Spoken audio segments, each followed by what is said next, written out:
राजस्थान चुनाव के नतीजे सामने आने के बाद हरियाणा में गठबंधन सहयोगी बीजेपी और जेजेपी एक बार फिर से आमने सामने हो गए हैं। दरअसल हरियाणा में बीजेपी की गठबंधन सहयोगी जननायक जनता पार्टी राजस्थान विधानसभा चुनाव के दौरान बीजेपी से कुछ सीटें चाहती थी, लेकिन बीजेपी की ओर से कोई रिस्पांस न देने पर जेजेपी ने अपने दम पर ही करीब 19 विधानसभा सीटों पर राजस्थान में चुनाव लड़ा और हरियाणा के डिप्टी सीएम दुष्यंत चौटाला और उनके पिता अजय चौटाला लगातार राजस्थान विधानसभा चुनाव के दौरान प्रचार भी करते रहे। लेकिन जेजेपी ना तो अपने किसी भी प्रत्याशी को जिताकर विधायक बना पाई और उनके अधिकतर प्रत्याशियों की जमानतें भी जब्त हो गई। राजस्थान के नतीजे से उत्साहित बीजेपी ने हरियाणा की अपनी गठबंधन सहयोगी जेजेपी को तब आंखें दिखा डाली जब हरियाणा के डिप्टी सीएम दुष्यंत चौटाला के भाई दिग्विजय चौटाला ने कार्यकर्ताओं से दुष्यंत चौटाला को सीएम बनाने को लेकर तैयारी करने के लिए कहा।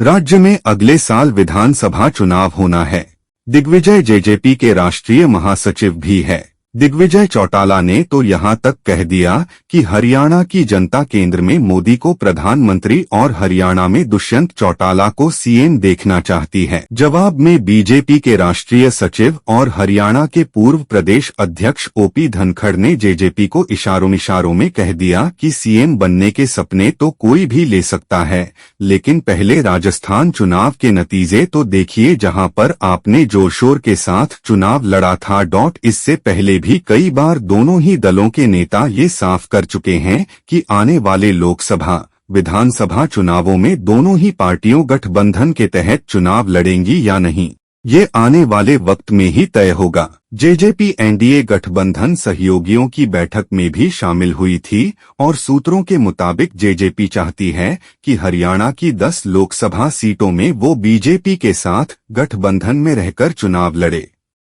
जेजेपी कम से कम 2 लोकसभा सीटें अपने खाते में चाहती हैं, लेकिन सूत्रों के मुताबिक हरियाणा बीजेपी के नेता मानते हैं कि हरियाणा में बीजेपी मजबूत है और उन्हें किसी भी गठबंधन की जरूरत नहीं है।